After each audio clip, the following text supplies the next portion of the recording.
But it's TJ, the Stereo-Bargainphile, and I must tell all of you all straight up, over the last 8 to 10 years, the sound performance I have gotten out of my budget speakers have floored me, you all.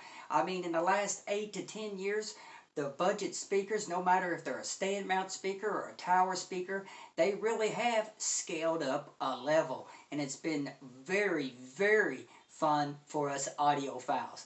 And today, what's really fun for me is to bring you all my full video review of KEF's very own Q350.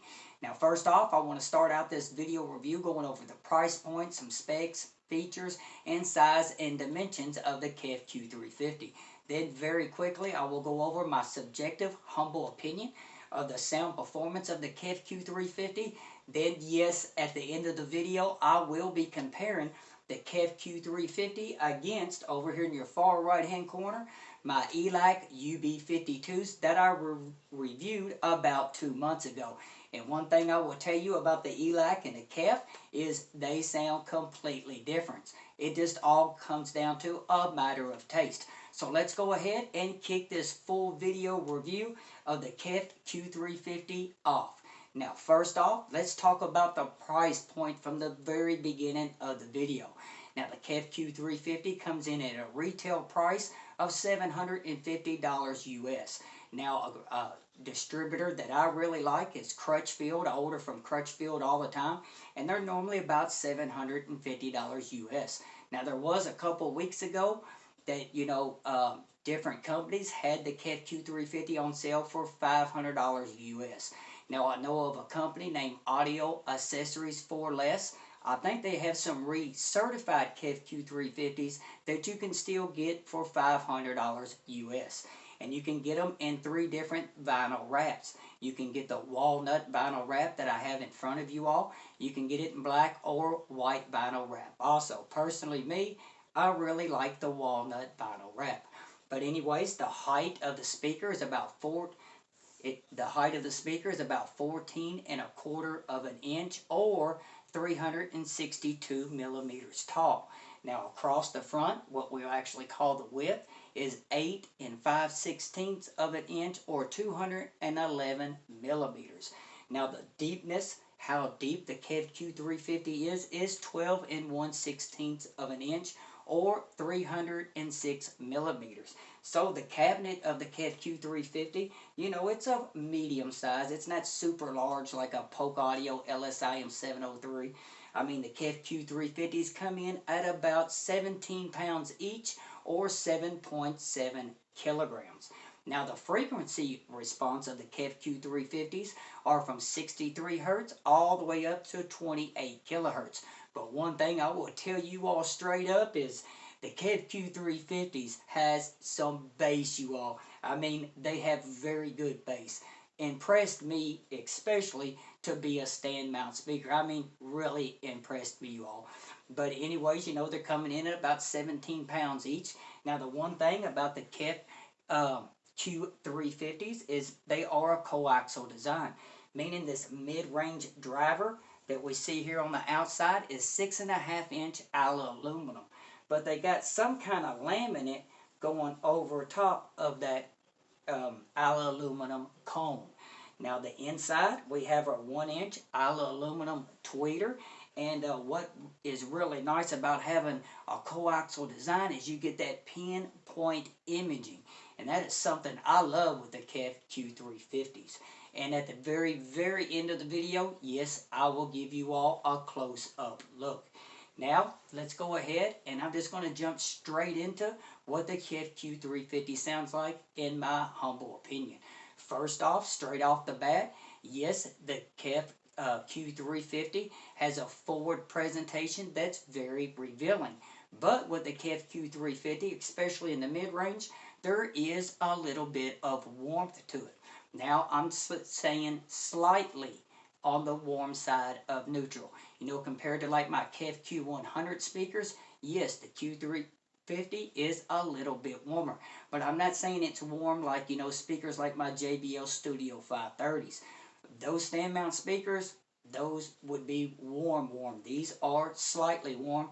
I just want to get that out there. Just slightly warm. Now, let's jump straight into the sound stage, and the first word that comes to my mind, you all, is spatialness. The height and the width of the sound stage is remarkable for its price point, giving you a big taste of even that 3D holographic imaging that will have you wrapped up like a glove. I'm telling you all, I mean musical notes that have air like Michael Jordan dunking from the free throw line. That's right, you all. I'm talking about floating airiness. And to add the cherry on top of that soundstage, we have that sparkle, or what some people would call, that little bit of extension in the top end.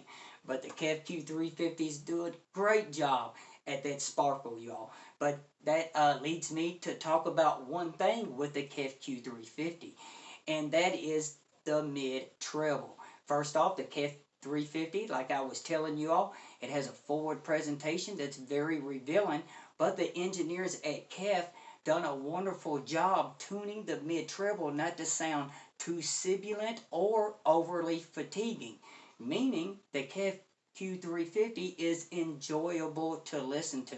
I don't get, that metallic or ringing effect or ringing character. I mean, like I have with my previous KEF speakers around this price point. I mean, the engineers at KEF done a really good job on that mid-treble.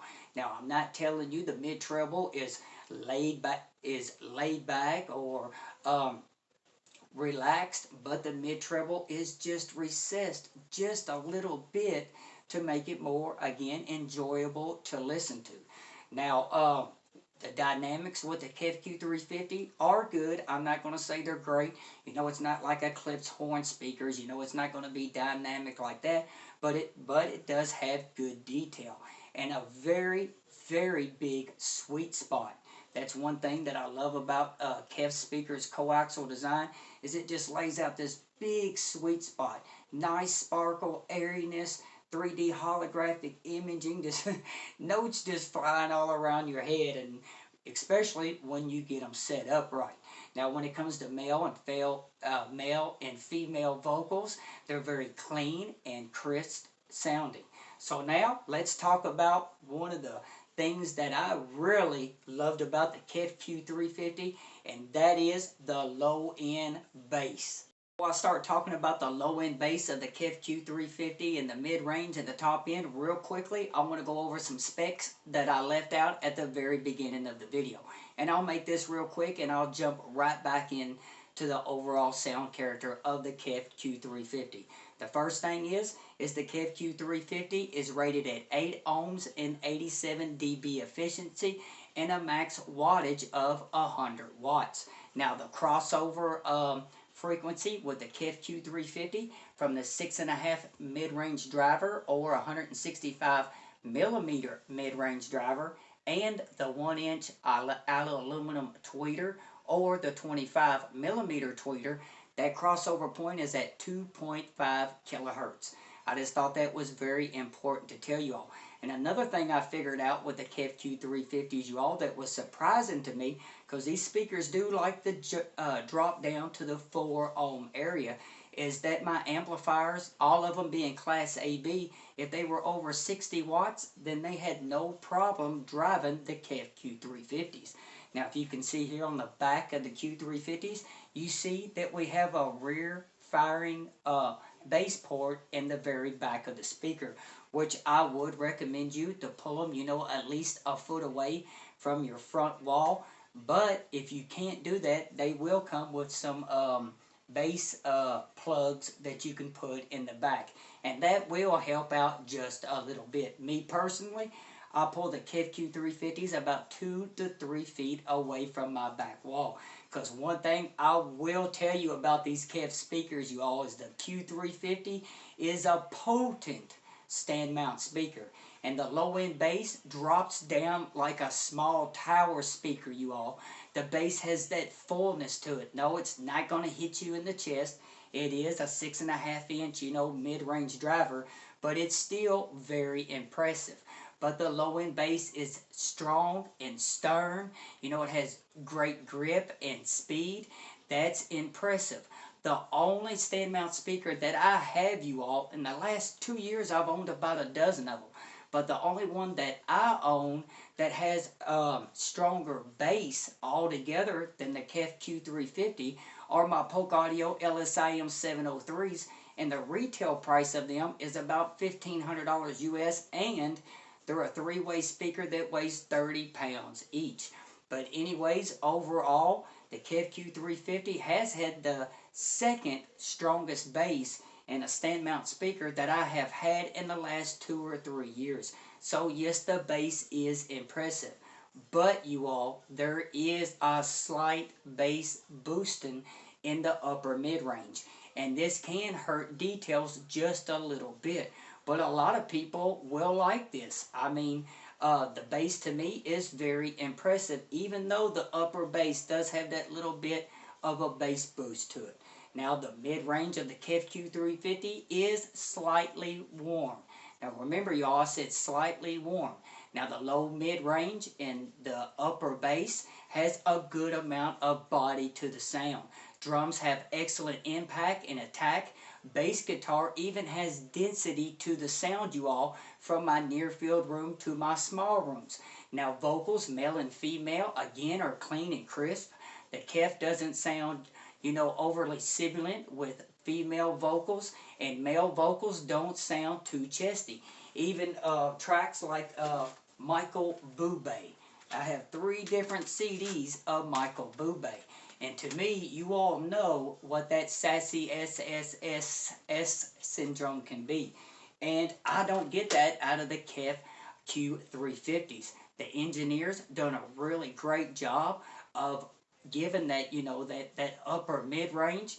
They done a really good job of giving it an overall mature sound, which has been very impressive to me, you know, especially compared to other KEF speakers I have experienced around the KEF Q-350's price point.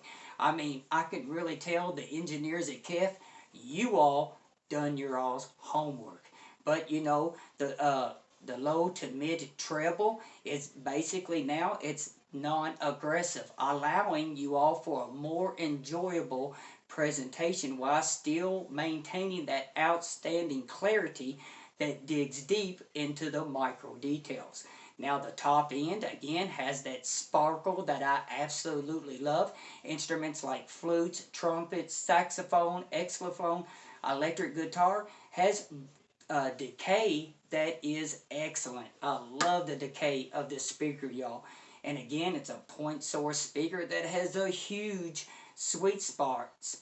I mean, there's a lot of spatialness with this speaker, y'all. Lots of air, great instrument separation. But now that I went over that with you all real quick, now it is time to compare the KEF Q-350 against my ELAC UB52, because both of these speakers sound entirely different. But one thing I will tell you all is the KEF Q-350 is to my taste. And again, it is a potent sounding Standmount speaker. And for its price point of $750 US, yes, I am very impressed with the KEF Q-350. So I'm going to pause the video real quick and set up the comparison for you all. Let's go ahead and wrap up this full video review with a comparison for you all, because I know you all love comparisons. And today I will be comparing my new KEF Q-350 against my ELAC UB52. Now, the ELAC I reviewed a couple months ago, a full video review, so down below in the description box I will upload that link for you. But one thing that is very interesting about this comparison, you all, is the ELAC and the KEF sound completely different from each other. But a really awesome thing is that the ELAC UB52s come in at almost the same price point as the KEF Q-350s. The ELAC's retail price is $699 US at Crutchfield, and the KEF Q-350s come in retail at about $749 or $750 US. So there's not a big difference in their price point. So first off, the ELAC UB52 to me have a laid-back sound character, y'all, that's very well balanced and mature. But the KEF Q-350 has more of that forward presentation that's very revealing. But the KEF Q-350 is a powerful or potent stand mount speaker, and it's been very impressive to me, you all. Very impressive.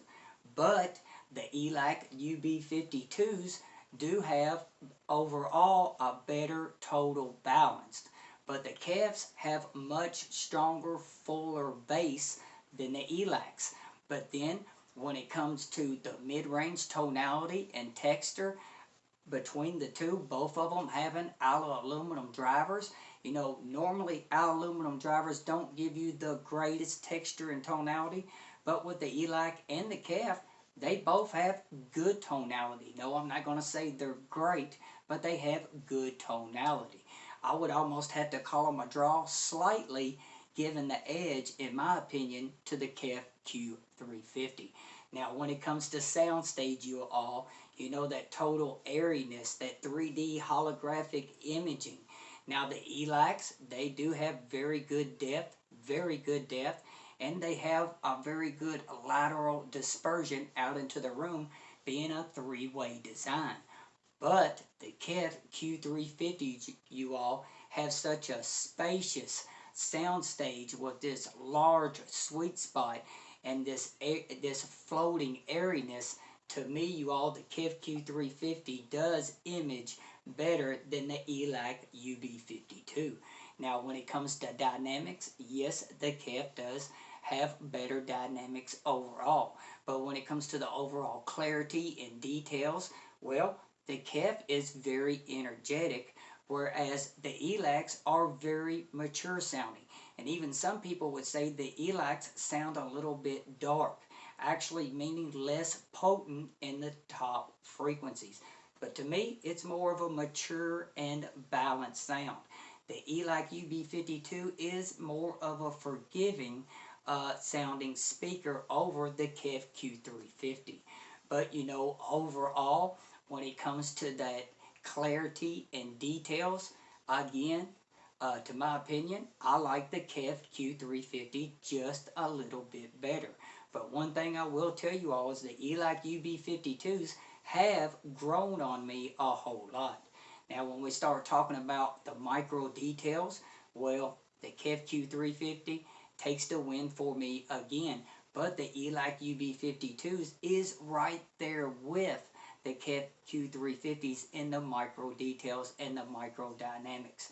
Now, another thing I will tell you all is that the KEF Q-350 is a little bit easier to drive with amplifiers, especially Class AB, than the ELAC UB52s.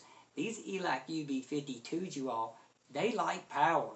I think they were rated at like 87 dB efficiency, but it's more like 83, 84 efficiency.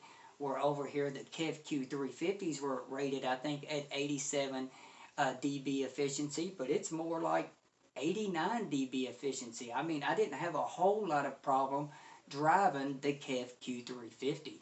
I mean, my Class AB amplifiers that were 60 watts, yes, they were driving the KEF Q-350s, or, you know, my Class AB amplifiers that were weighing a little bit over 20 pounds. Now, when I talk about amplifier pairing with the KEF Q-350s, my amplifier, like here behind me, my Marantz PM8006, which is a 27-pound Class AB integrated amplifier, it had good synergy with my KEF Q-350s. But one of the best sounding amplifiers I personally had with the KEF Q-350s would have to be my Dodge 10 MK2B tube or valve integrated amplifier. I mean, that synergy was really good, you all. Almost better than my $1,500 speakers retail, my Polk Audio LSIM 703s. But I was very impressed with the KEF. Now, vintage amplifier, which some of you subscribers will know that follow the channel, that I have a couple vintage amplifiers.